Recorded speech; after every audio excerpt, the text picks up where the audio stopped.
Bom, olá a todos, olá a todas. No nosso programa hoje, a gente tem um bate-papo com uma pessoa muito particular, que é o nosso querido amigo e irmão de longa estrada, Léo Damasceno, que foi uma pessoa, que é uma pessoa, desde 1987, muito próximo, caminhando passo a passo com o nosso querido Ivanaldo Araújo, que partiu há 8 dias, né, como uma das 440 mil vítimas da Covid-19 no Brasil.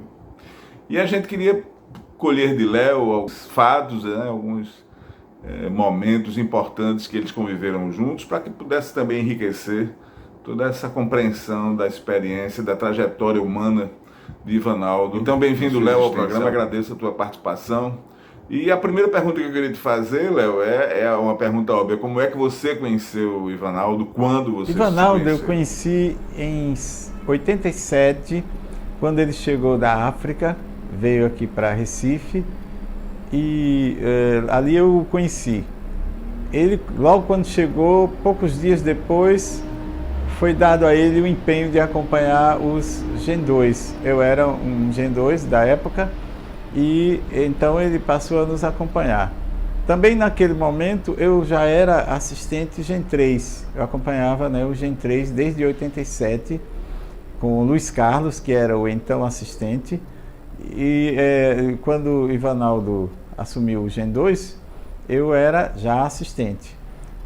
Em 89, o Luiz Carlos foi, digamos assim, foi guindado a Cabo Focolare, responsável do Focolare, do Recife, e aí então deixou o Gen 3 e Ivanaldo passou a ser o assistente regional. E foi aí que eu o conheci melhor, porque nós estávamos nos preparando para a Escola Nacional e levamos um grupo de Gen 3 aqui do Nordeste, um ônibus completo lá para São Paulo, fui eu com eles, e lá a gente encontrou o Ivanaldo, que estava de férias e iria se encontrar com a gente lá. Na volta, Ivanaldo voltou com a gente de ônibus, e daí então começou toda uma história, porque a ideia era reestruturar o movimento Gen 3 no Nordeste, no Recife.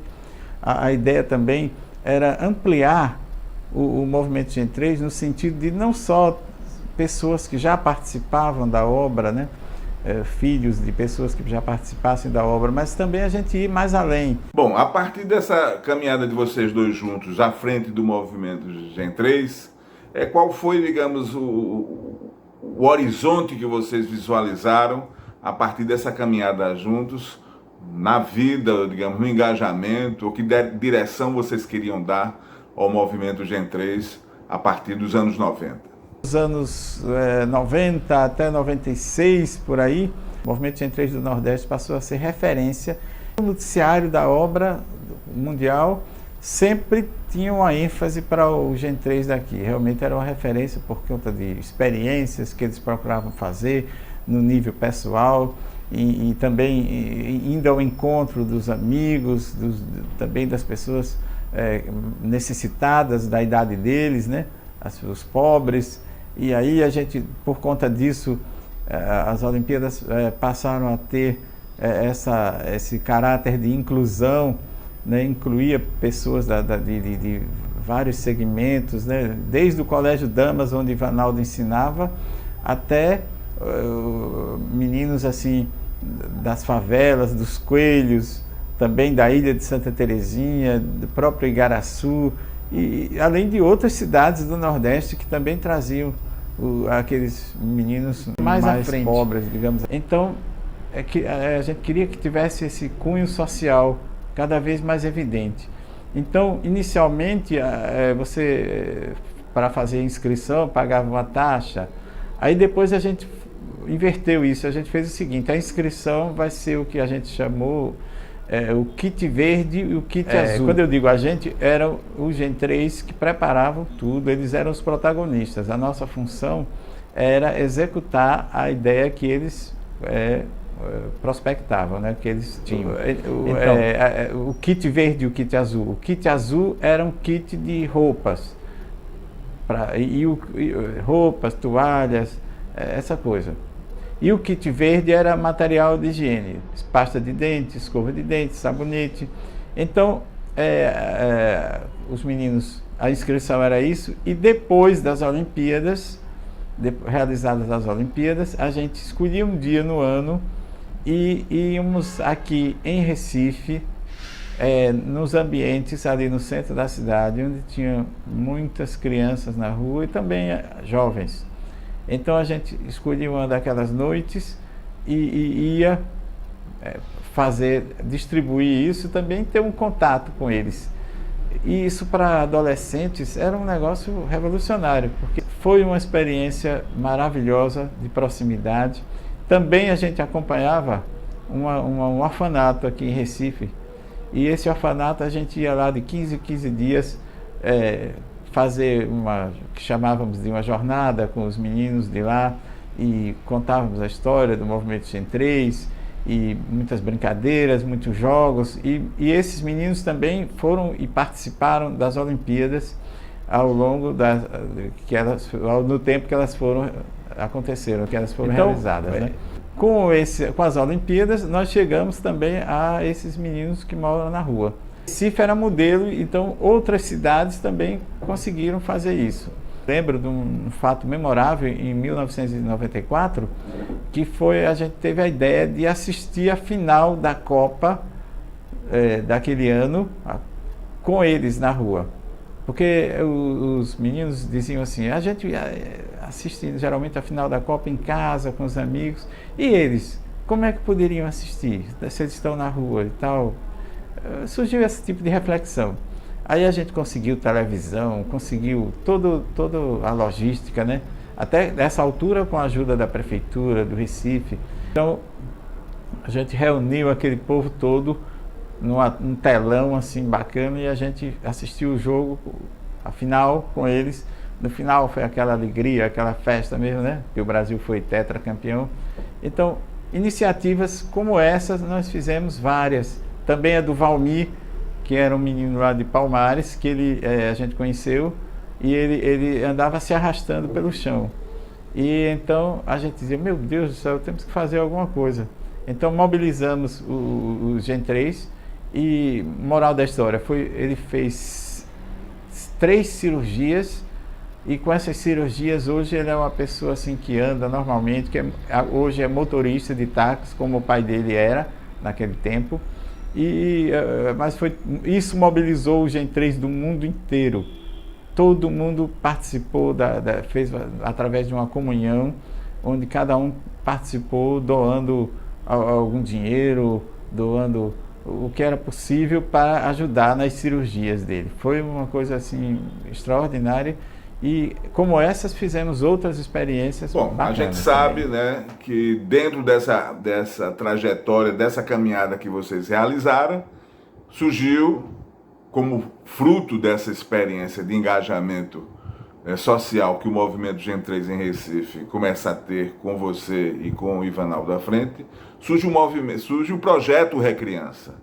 Se você pudesse falar um pouco para a gente, né, o que é essa experiência do projeto Recriança. Eu sei que a experiência é muito longa, muito densa, é muito intensa, e logicamente aqui no programa a gente não tem como exaurir. Talvez valesse a pena um programa só para o Recriança, e quem sabe um documentário, né? Talvez algum profissional, algum cineasta profissional, alguma pessoa envolvida com documentário pudesse fazer um documentário específico para o Recriança. Mas no nosso caso aqui, se você pudesse dar uma pincelada, dar uma colher de chá para a gente, o que é que foi essa realidade do Recriança nascendo a partir desse compromisso que vocês dois tiveram juntos com o movimento Gen3 em Recife e no Nordeste do Brasil. Rapaz, o Recriança é o seguinte, eu e o Ivanaldo, nós tínhamos assim uma consciência entre a gente.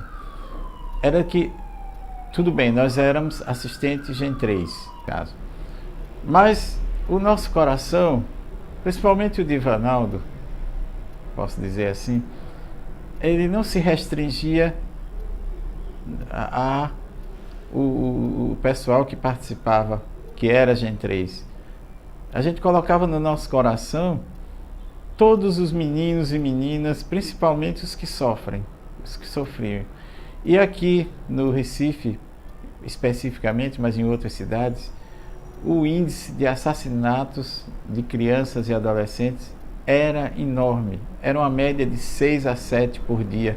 Ainda hoje é assim, diminuiu um pouco, mas ainda hoje isso é constante. E tinha a pergunta: como fazer algo por eles? A gente já fazia aquilo que era possível, mas a gente queria sempre um pouco mais. Paralelo a isso, essas atividades que a gente fazia, de ir ao encontro dos meninos na rua, e essas atividades de comida, que às vezes a gente recebia doações de comida, e a próprio convênio com a prefeitura, esse convênio informal, isso, quando chegava na hora de assinar, o Focolare não podia assinar, e a gente ficava naquele negócio: e agora? Então ficávamos assim num voluntariado informal.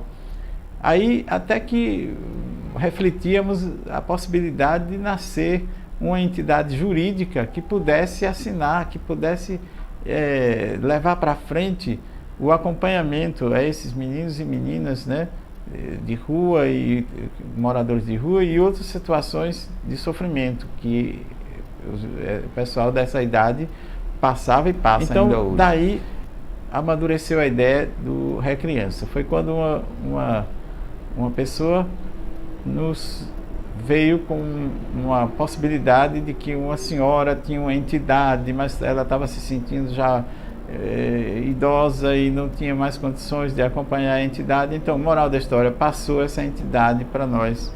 Nós mudamos os estatutos, fizemos toda uma mudança e transformamos na sociedade Projeto Recriança.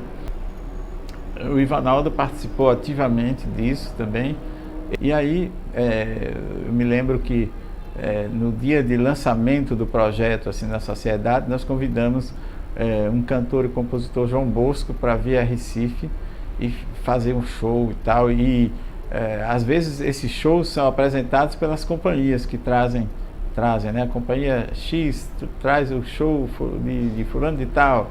Então, no nosso caso, foi apresentado por um menino de rua que ele assim apresentou, deu boa noite, disse: nós somos do Projeto Recriança, disse o nome dele, nós somos do Projeto Recriança e não sei se vocês sabem, mas diariamente no Recife e em outras cidades são muitos adolescentes e crianças que são assassinados diariamente.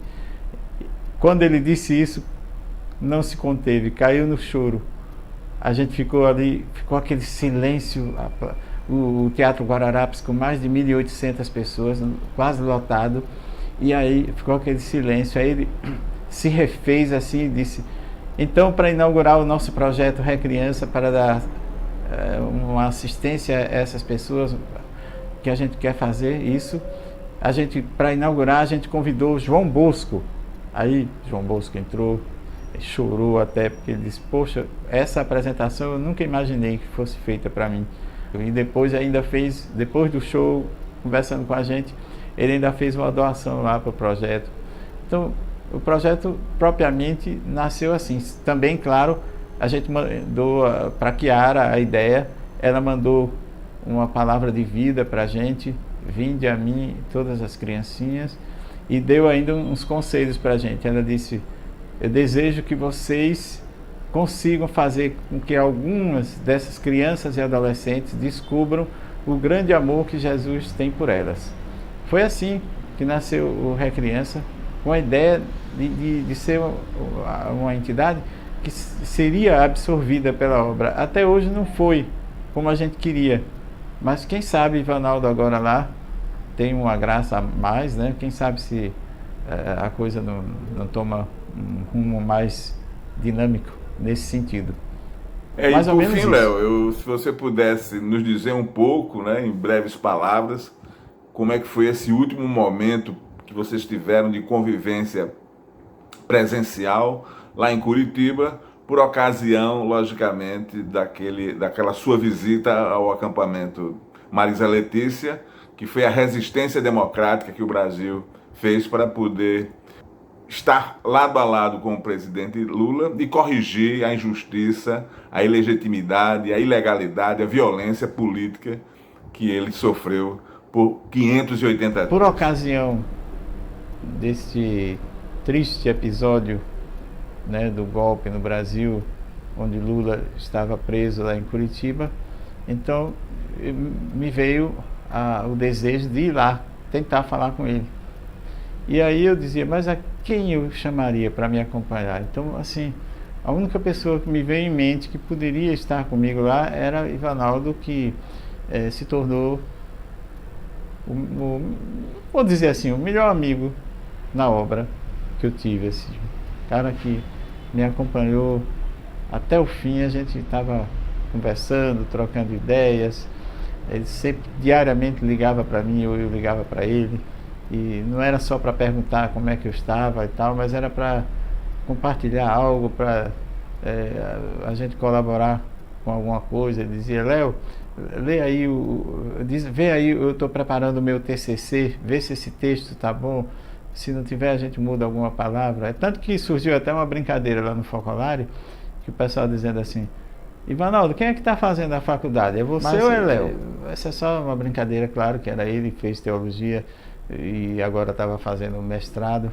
Então, Ivanaldo é um grande amigo, assim, então só ele mesmo poderia se prestar aí comigo lá, numa situação tão delicada como aquela. E foi uma coisa extraordinária, porque a gente foi lá na Polícia Federal no início, né? Fomos lá na Polícia Federal, eu levando a sanfona e a cópia da carta que eu já tinha escrito para a juíza, pedindo para a permissão para visitar Lula, e ela já tinha recebido essa carta, e então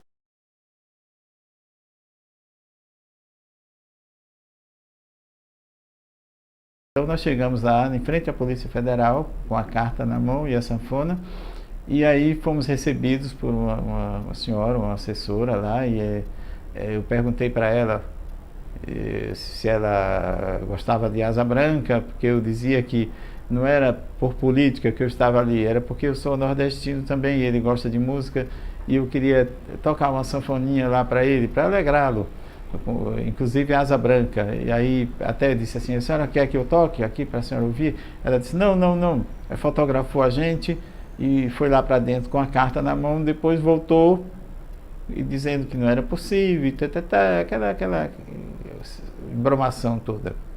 Mas aí a gente de lá fomos para o acampamento.